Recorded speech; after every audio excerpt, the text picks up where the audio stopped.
বলো কি হয়েছে?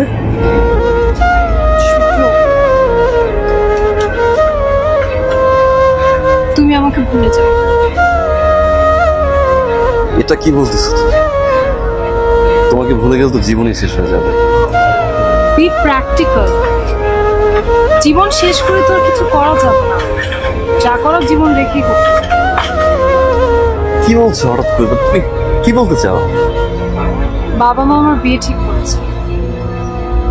আমার বাবা আমার পছন্দের ছেলেকে বিয়ে করবে।